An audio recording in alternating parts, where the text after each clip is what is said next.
Magandang araw sa inyo mga kapuntos. Meron ba kayong nakakatalakayan sa social media? Sa Facebook, sa Twitter, sa YouTube, comments? Na mula sa iba't ibang sekta ng pananampalataya at napapansin ninyo na tila mahuhusay sila at bihasang bihasa. Samantalang kayo naman, medyo tagilid at medyo kulang palang ang nalalaman. Well, mga kapusos, hindi yan problema. Sapagkat sa kakapanood ninyo dito sa ating programa sa Straight to the Point, initiyak ko sa inyo na may panlaban na kayo. Sa loob lamang ng ilang minuto ay malilinawan na kayo. At tinitiyak ko sa inyo na sa dahan-dahan, gradually, may panlalaban na kayo. Kaya sa mga bago pa po sa aming channel, please po don't forget to hit the subscribe button, the notification bell, para maging notified kayo sa bawat video na ilalabas ko sa channel na ito. Kaya wag na po natin patagalin. Simulan na po natin.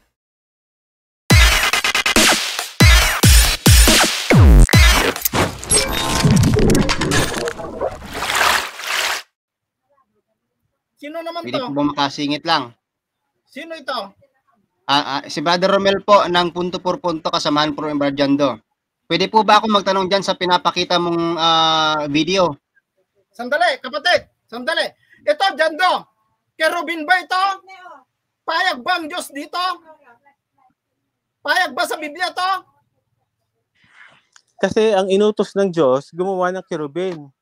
Dalawang kerubin. May specific measurement, may specific size, tsaka kung saan ilalagay. Ilalagay lang yung sa Ark of the Covenant. Wala na nga sa inyo ang Ark of the Covenant eh. Specific ang inutos ng Diyos. O, tingnan mo yan, niluluhuran, niluluhuran. Payag ba ng Diyos yan? Jando? Yan ba pinapalusot ninyo? Patarantaduhan mo yan? Nakikita na nga eh. Yan o. Okay, ikaw ang mag-judge dyan, Jando. Kung hindi yan yung ipinagbabawal ng Diyos dyan sa Exodus. Hindi lang sa Exodus, pati sa Leviticus. Leviticus. Huwag kang gagawa ng larawang inanyuan, huwag mong luluuran. Eh yan ang ginagawa nyo eh.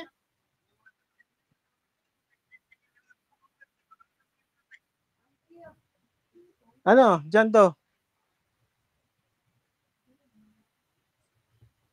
Ano Jando?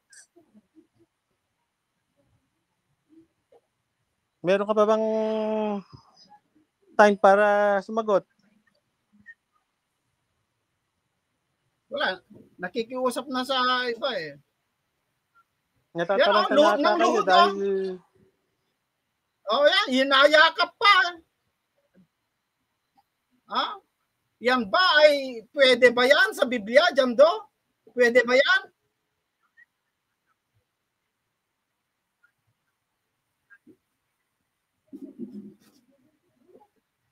Si Romel ba yung nagsalita kanina ng Katoliko? Oo. Pwede ikaw na lang sumagot?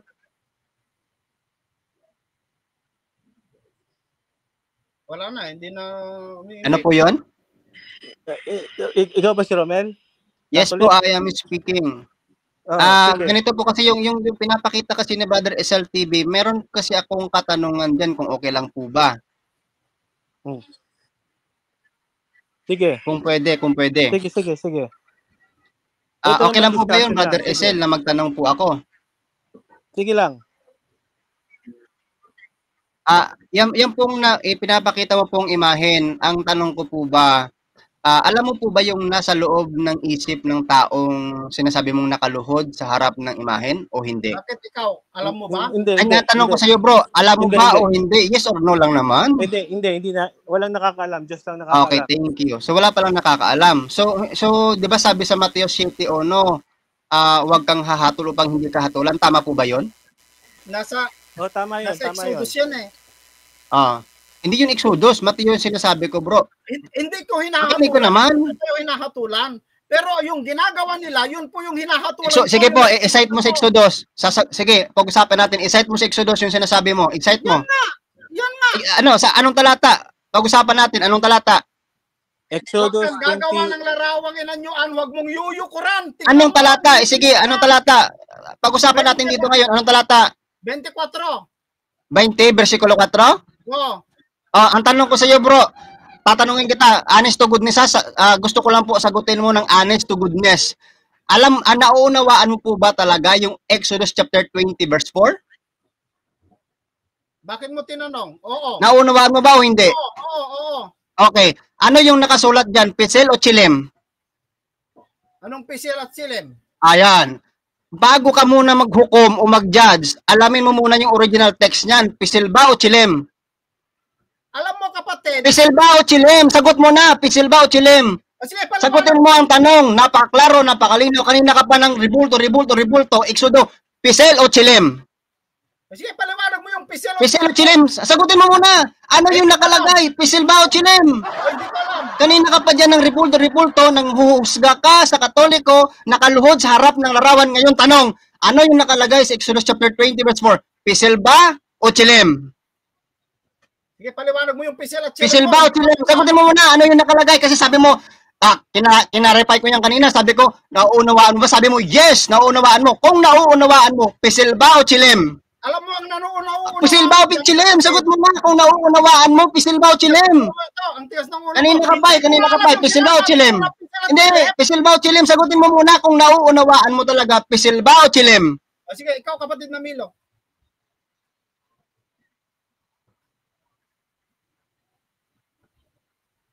Ipaunawa mo, ipaliwanag mo ano yung sinasabi. Ano nga, sige nga, sabi mo kasi kanina, nauunawaan mo Exodus chapter 20 verse 4, yun ginagamit mo sa paghukom, sa pag-judge, sa mga Katoliko. Ano yung nakasulat dyan? Pisil o chilim? Ano yung nakasulat nga? Gusto ko malaman, bro, kasi sabi mo nauunawaan mo, alam mo. Ngayon, ang tanong ko, ano yung nakasulat? Para tapos, pisil ba o chilim? O sige, ito, paliwanag ko. Hindi, ikaw sabi mo kanina, sabi mo naunawaan mo eh. Gusto kong malaman sa iyo, ikaw ang nakakaunawa. Ikaw ang gumagamit yan, ikaw ang nakakaunawa. Tatanungin kita, pisil ba o chilim? Kaya nga, ipapaunawa. Kaya nga, tinatanong kita, sagutin mo ako, pisil ba o chilim? Hindi ko nga alam yung sinasabi mong pisil at silim. O sabi mo naunawaan mo, tapos hindi mo pala naunawaan. Ako nga sa'yo kung ano yung nauunawaan ko. Matigas ulo mo eh. Oh, naunawaan mo, tapos hindi mo naunawaan. Ano ba talaga? Sabi mo, yan yung pinagbabawal, Exodus 20 verse 4, pisil ba o chilim? O sige, paliwanag mo yung pisil at silim mo. Oh, ikaw nga, sabi mo kasi kanina, nauunawaan mo, ngayon tinatanong kita, Kaya nga, pisil ba o ipapaliwanag chilim? ko. Ganun lang bro. Walang hiya to. Ipapaunawa ko nga sa'yo kung ano yung nauunawaan ko sa Exodus chapter 20. O kaya nga tinatanong kita, sabi mo kasi kanina nauunawaan mo. Tatanungin kita, sagutin mo lang ako kung pisil ba o chilim. Maliwanag na naiintindihan ng mga nanonood kasi yung sinasabi mong pisil. So, ibig mo sabihin, hindi mo naiintindihan yung Exodus chapter 20 verse 4 sa original na teksto nito? Nako. Tanungin mo nga sa tao. Hindi mo ba, ibig mo pang sabihin, hindi mo pala nauunawaan yung Exodus chapter 20 verse 4 sa original text nito kasi sabi mo, hindi naunawaan ng nanonood. Hindi mo ba naunawaan yan? Okay, ito mga kaibigan, mga kababayan. Ayon sa Exodus chapter 20, huwag kang gagawa ng larawang inanyuan.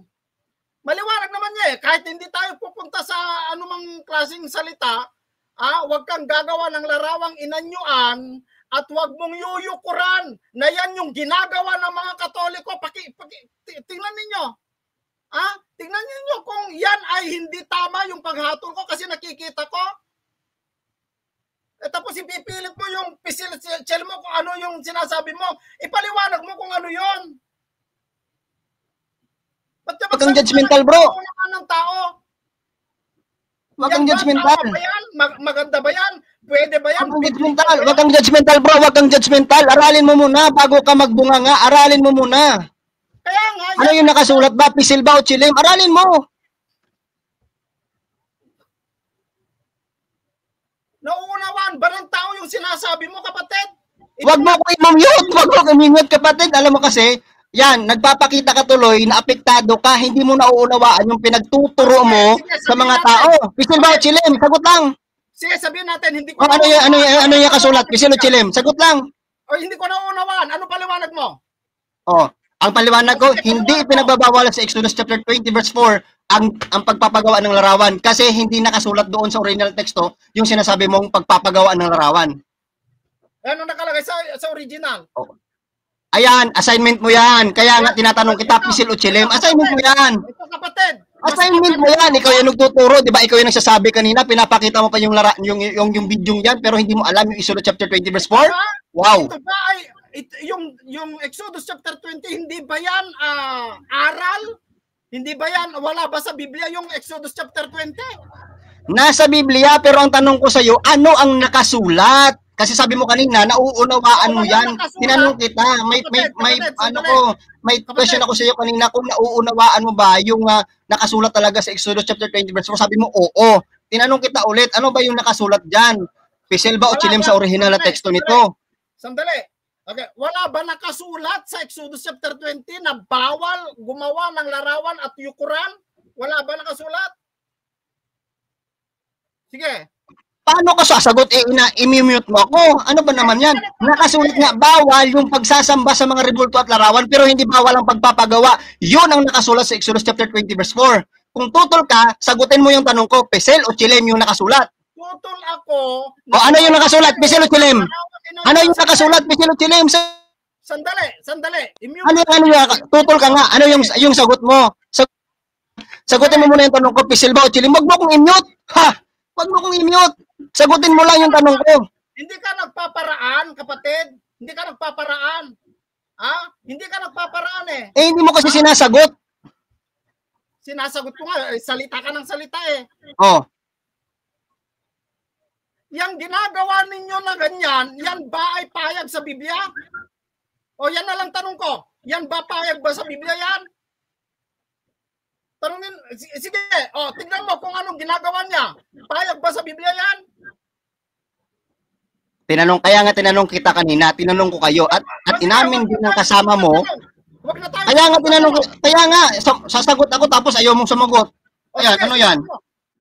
Kaya nga, tinanong ko kayo kanina, sabi ko, yan ba, yung nakikita ba yan sa video yan? Alam nyo ba ang alaman ng isip niyan? Sabi ng kasama mo, hindi. O klarong-klarong hindi, dahil wala namang tao nakakaalam ng laman ng isip ng tao.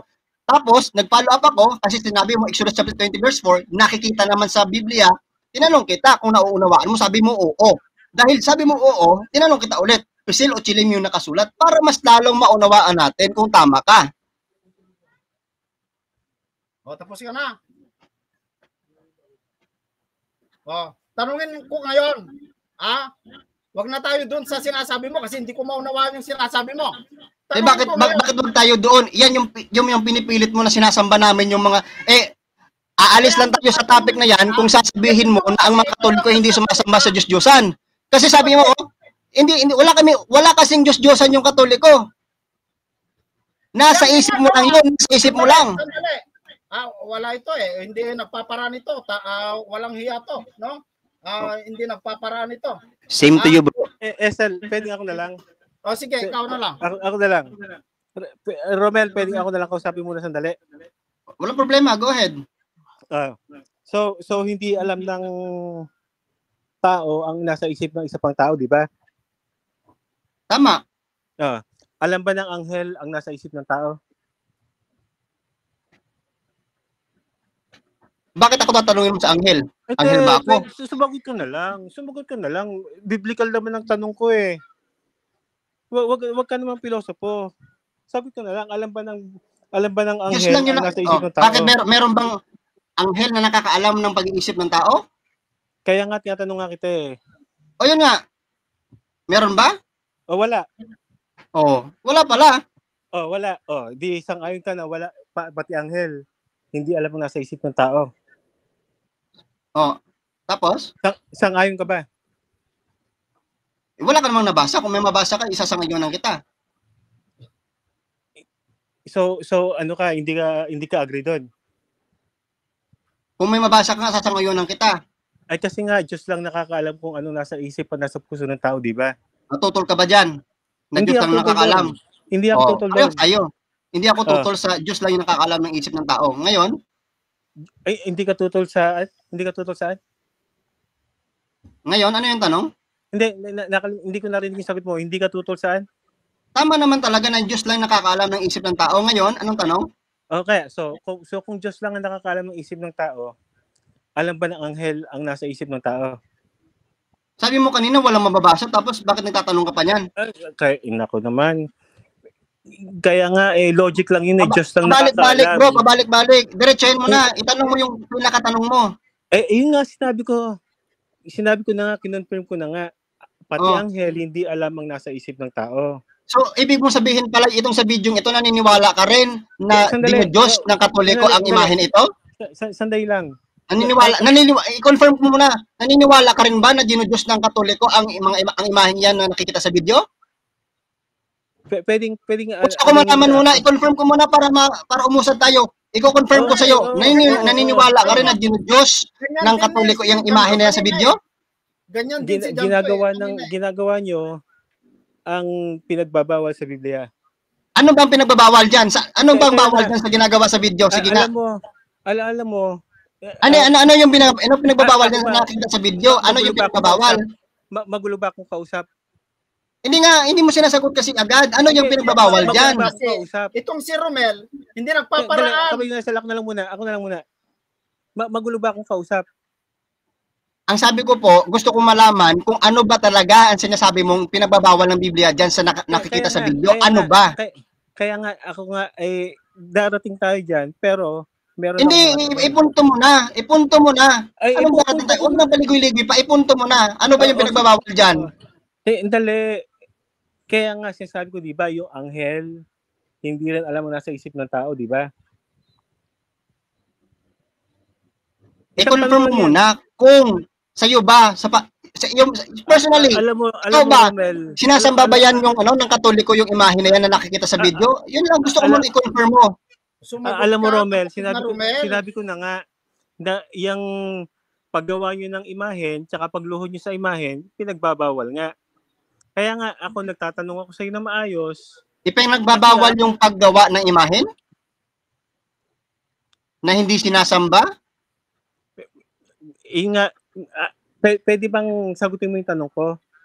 Hindi pinagbabawal pala yung imahen na hindi sinasamba? Alam ko, sige, balik tayo sa Leviticus 26:1. Pwede ba? Sige, mas maganda yun. Balikan natin. Sige. Ito, balikan natin. Catholic Bible. Gusto mo basahin ko pa sa'yo?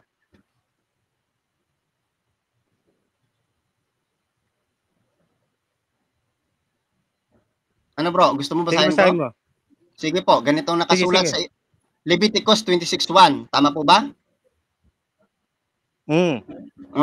Huwag kayong gagawa para sa inyo ng Diyos-Diyosan. Ayan ni magtatayo kayo ng larawang inanyuan o haligi, ni huwag kayong maglalagay ng batong inanyuan sa inyong lupain. May karugtong yan. Upang inyong yukuran yaong sapagkat akong yung Diyos, Panginoon ninyong Diyos. Ayan. So upang sumbahin, no? Pinagbabawal yan kung sasambahin. Luhuran. Huwag luhuran. Yukuran. Iba yung yukod sa luhod. Ganito kasi, pasensya na po, pasingit muna. Basahin ko muna ulit sa isang salin sa Magandang Balita. Ganito yung sinasabi kasi.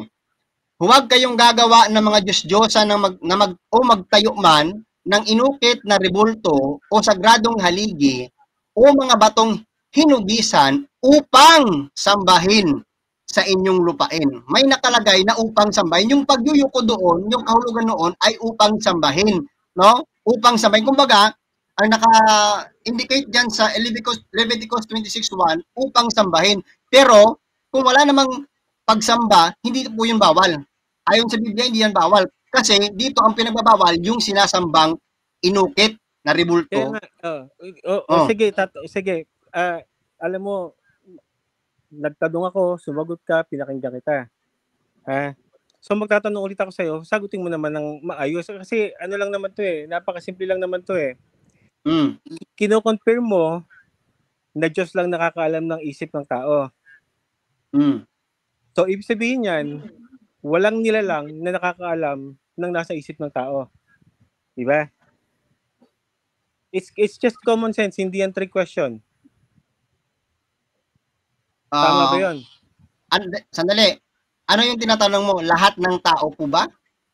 Lahat ng tao Kasi si hindi Kristo ay Diyos na nagkatawang tao eh. Nakakaalam hindi. niya ng isip ng tao. Oo. Wag mo isama si Jesus dahil alam niya lahat. Kaya nga kinaklarify natin. Oo. So si Jesus tsaka Diyos lang nakakaalam. 'Di ba? Pero And then, yung mga anghel hindi nila alam ang nasa isip ng tao. tapos, ano yung tanong? Di ba? Yes or no lang? Nasagot na yan kanina. Patuloy ka na lang sa tanong mo. Sagutin mo ulit. Di ba, sabi mo wala kang nabasang anghel na nakakaano. Hindi wala. Sige. Anong sinabi ng anghel sa kay Juan nung lumuhod sila?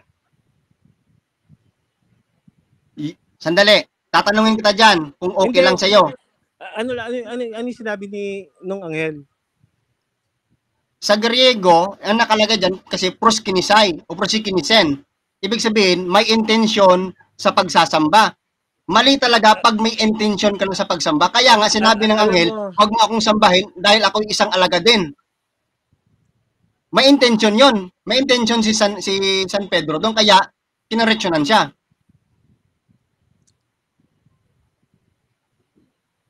Yun ang sagot. Okay, so alam ba ng anghel kung anong intention ni Juan Bautista? Juan Bautista, saan mababasa yan, bro? Ni Juan. Saan mababasa yan, bro? Yun ka. Sige, kasi basahin ko dito sa Bible. Ang talata. Hindi ko kabisado pero sa Revelation na tayo yun. Kasi nag-explain ako sa iyo kanina pero kung hindi mo matanggap yung explanation ko, hanapin natin yung talata. Alam mo, maayos akong kausap. Nakikinig ako sa sagot mo. Kung hindi tayo magkaintindihan, okay lang sa akin. Hindi ko naman pinapersa sa iyo eh. Pero sana, pagka nagtanong ako, sumagot ka lang. Sumagot naman ako, bro. Pero bakit hindi mo tinatanggap? Oo nga. Paano, anong hindi ko tinanggap? Tanggap mo pala eh. Bakit ano pa nang reklamo mo? Okay, patuloy tayo. Hindi ako agree sa sagot mo, pero hindi ako Hindi naman ako, bro. Hindi ko naman, bro, intention na mag-agree ka sa akin kasi alam ko naman MCGI ka eh. Ang akin naman maraming nanonood, sinasagot ko lang yung tanong mo. Hindi ako MCGI. So anong affiliation mo, bro? Wala akong kinabibilangang religious group. So sa ngayon wala kang religious group? Wala akong religious group. So wala kang religion ngayon? Kristiyano. Kristiyano ka lang. Tapos?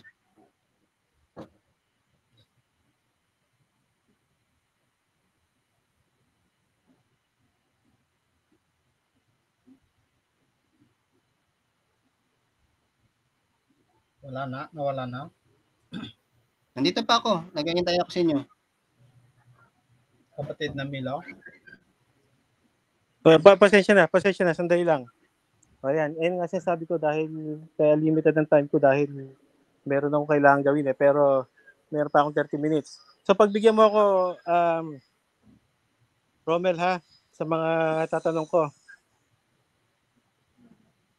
Sige nung lumuhod pa si Juan sa anghel, alam ba ng anghel na nasa isip ni Juan? Basahin natin, saan niya mababasa? Sa Revelation. Saan? Saan po? Bro Milo, saan po mababasa?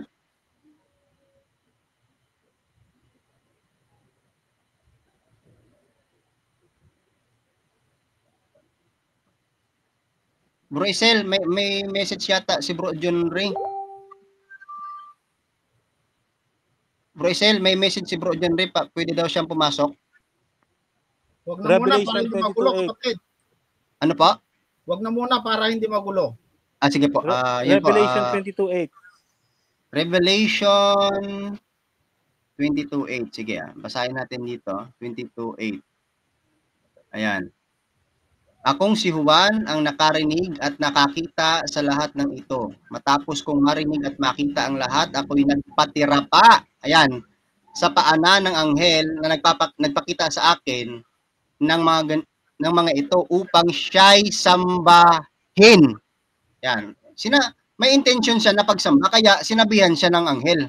Kaya ito, sa versikulo 9, ngunit sinabi niya, huwag, ako may alipin din tulad mo at tulad din ng inyong mga kapatid.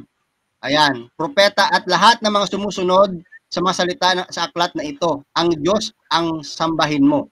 Kaya nga, yung explanation ko kanina, tama yung explanation ko kanina kasi ang intention ni San Juan dito upang sambahin. Kapag sasambahin mo ng anghel, rebulto, o kahit ano man yan, mali na talaga yon. Yun ang sagot po.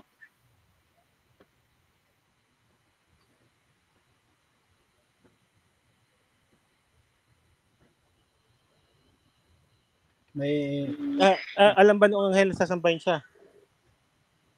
Ano po yan? Alam ba nung anghel na sasambahin siya?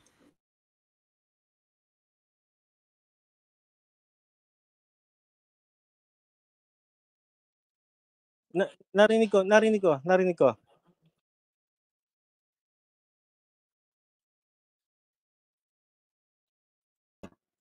Matapos kong marinig at makita ang lahat, ako'y nagpatira pa sa paanan ng anghel na nagpakita sa akin ng mga ito upang siya'y sambahin. No?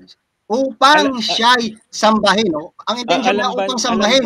Kaya nakita ng anghel ang intention niya, ngunit sinabi niya, huwag, ako may alipin ding tulad mo.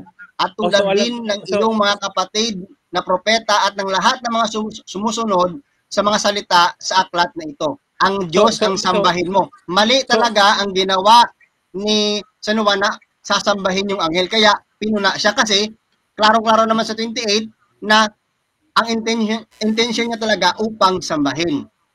Pero alam nung anghel ang intention ni Juan o hindi? Nasulat sa Bible, bro, na sinabi diyan na may intention talaga na sambahin. Therefore, sinabihan siya paano ba malalaman ng anghel kung hindi siya hindi yan pupunain, hindi ba? Hindi. So alam nung anghel na sasambahin siya ni Juan o hindi? Ipinakita na nga ni Juan na sasambahin niya yung anghel. Therefore, pinagsabihan siya na wag siyang sasambahin dahil Diyos lang ang sasambahin. Yun yung nakasulat, pahayag 22:8 hanggang 9. Ayan, sa 9 na klarong-klaro sumagot din yung anghel na huwag dahil Diyos lang ang dapat sambahin. Sa 8, pinakita talaga na ni si Juan ay sasambahin niya talaga yung anghel. Kaya nga, sinabi ng anghel na huwag siyang sambahin dahil Diyos lang yung sasambahin. Yun yung sagot ko.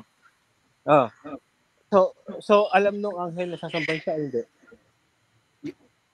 Sa 22:8 po, ipinakita ni Juan na sasambahin niya ang anghel. Sasambahin may nakalagay dyan, upang sambahin yung anghel.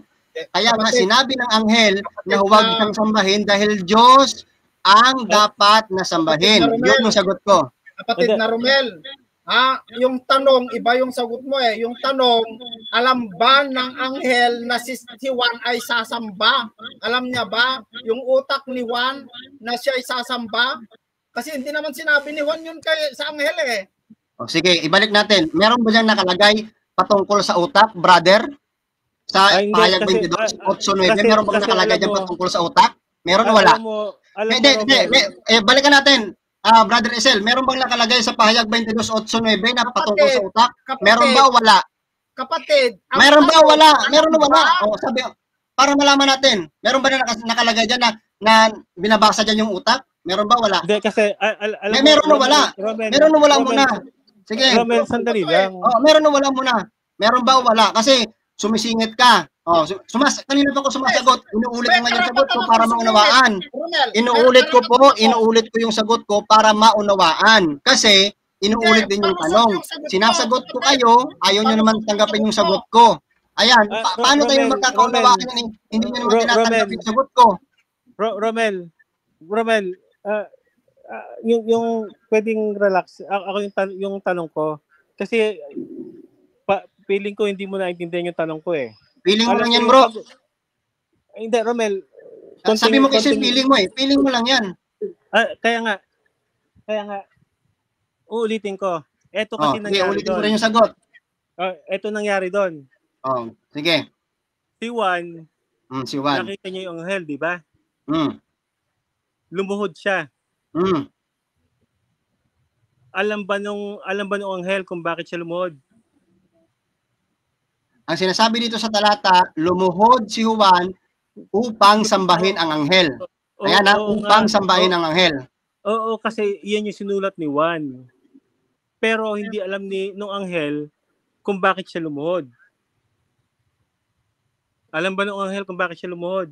Ayan na nga, upang sambahin yung anghel. Kaya sinabi ng anghel, huwag ako may alipin din ka. Ito, sasagutin ko ha.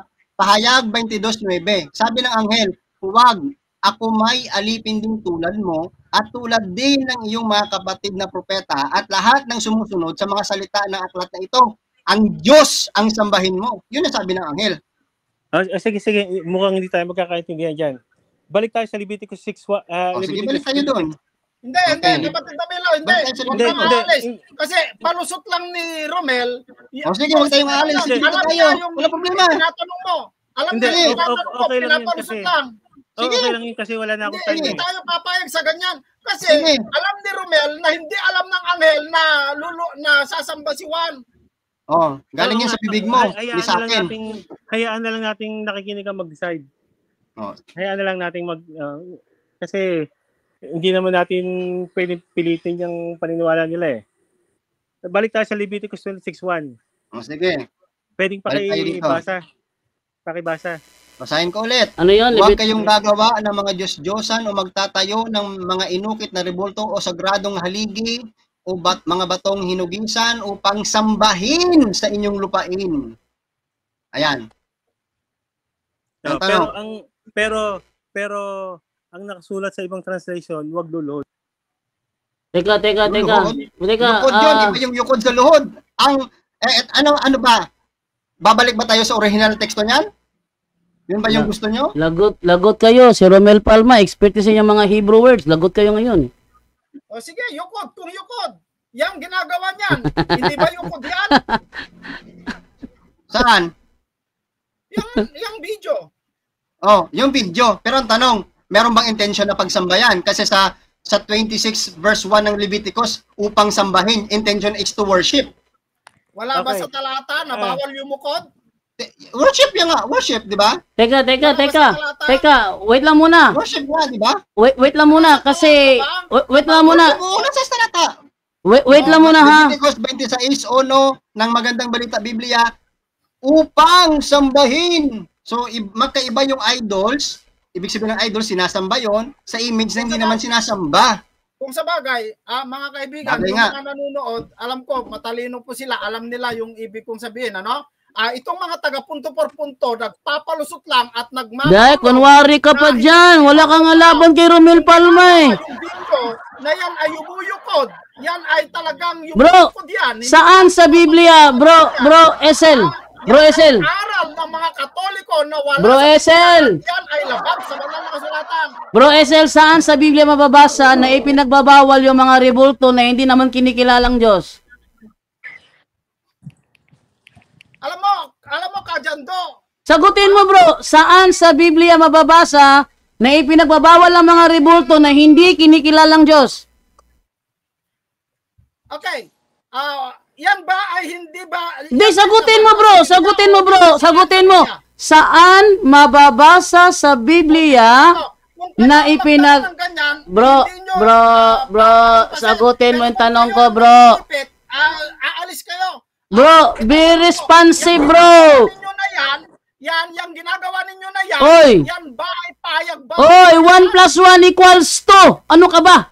1 + 1 = 2. Okay? Ano ang tanong ko yung sagutin mo? Jando. Ano? Jando, makinig ka. Ano? Yung ginagawa sa video, payag ba ang Biblia dyan? Yes, veneration naman yan bro eh. Bro, veneration naman yun. Hindi naman yan adoration eh. Kaya tinatanong kita kanina. Yes bro, payag kasi veneration yan, hindi adoration yan. Kaya sagutin mo yung tanong ko sa iyo. Saan sa Biblia mababasa ipinagbabawal, bro? Sa talata na yung mga alagad ni Kristo, gumawa sila ng larawan at niyukuran na tulad yan. Ang mabasa ko. O sige, basahin mo. Sige, babasahin ko ha.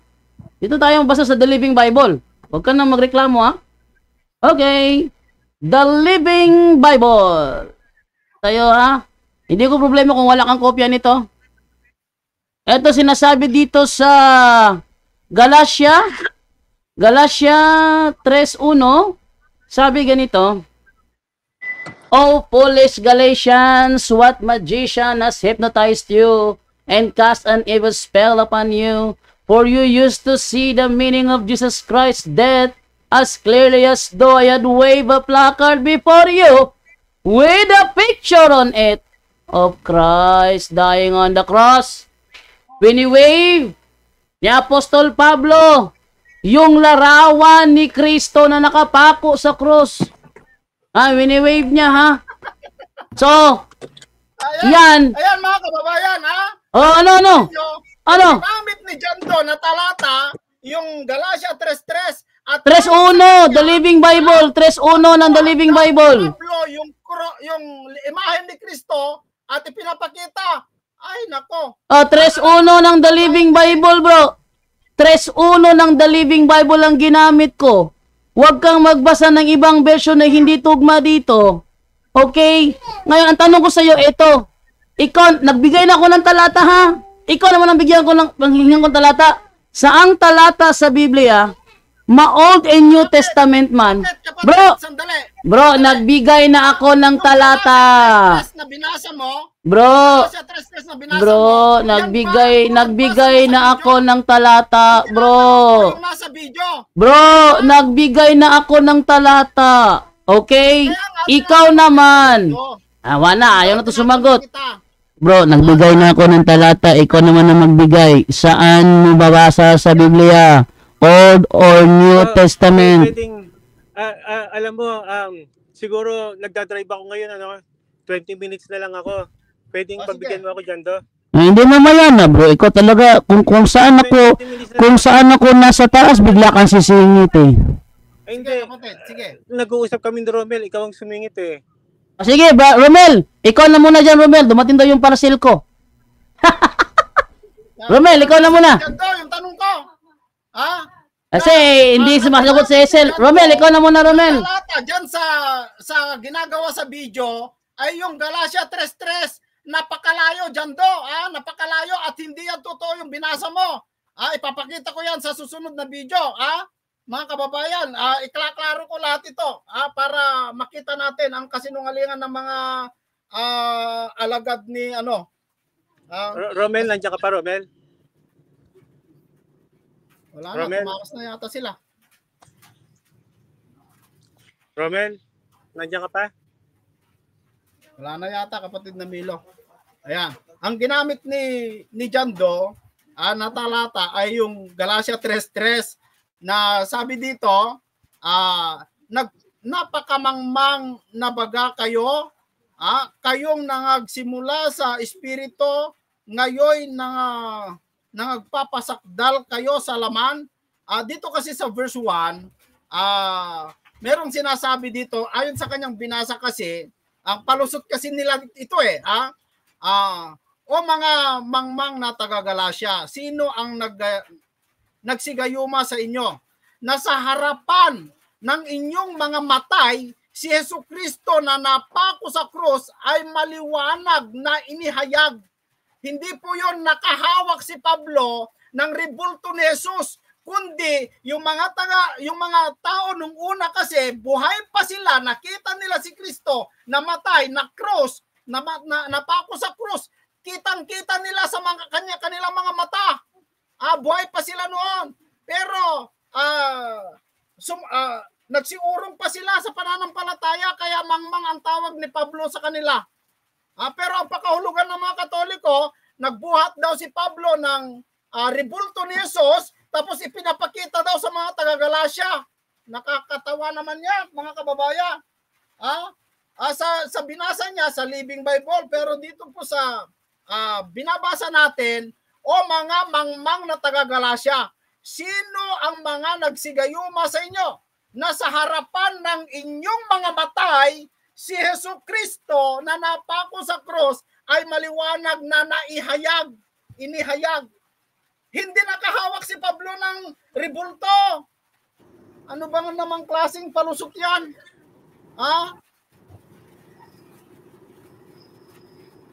Ayan, wala naman siguro patutunguhan nito, kapatid na Milo, no? Wala naman siguro patutunguhan nito. Siguro, ikaw kung mayroon ka pang sasabihin, kapatid na Milo? Wala eh. Ayaw nilang sumagot sa direct question ko eh.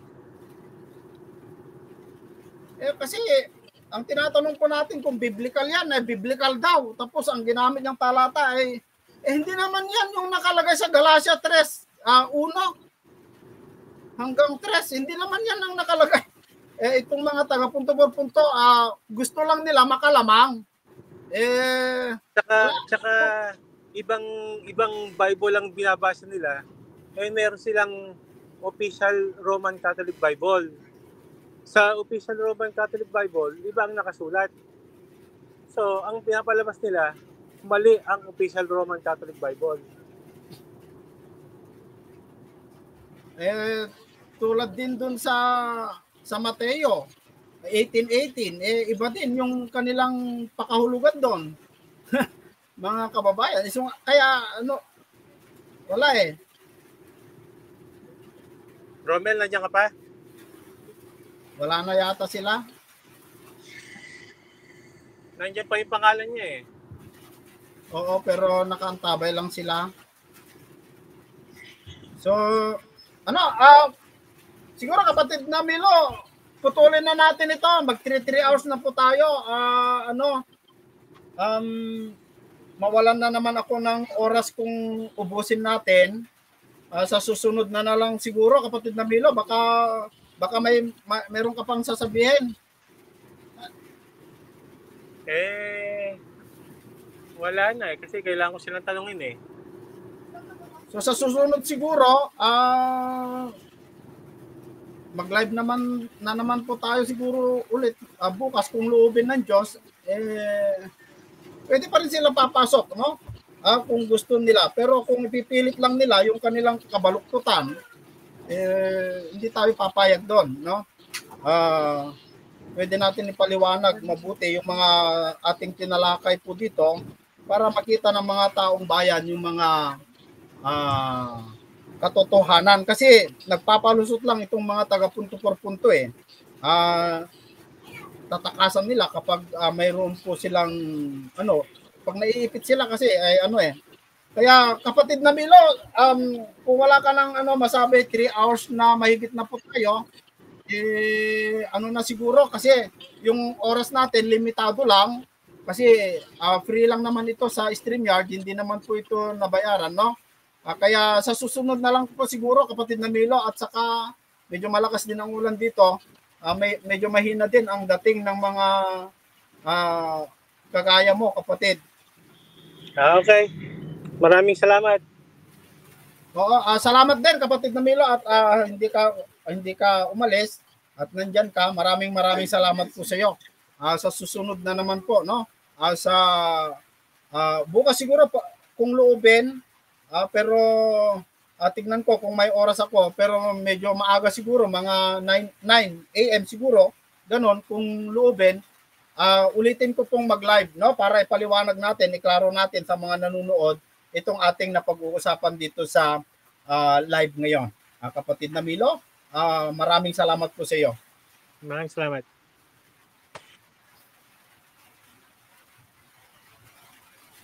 Ayan po mga kapatid, bukas kung loobin ng Diyos ay mag-live po tayo mga 9 a.m. ng umaga siguro. Magkita-kita po tayo dito po sa ating programang Expose the Truth. Maraming salamat po sa inyong lahat.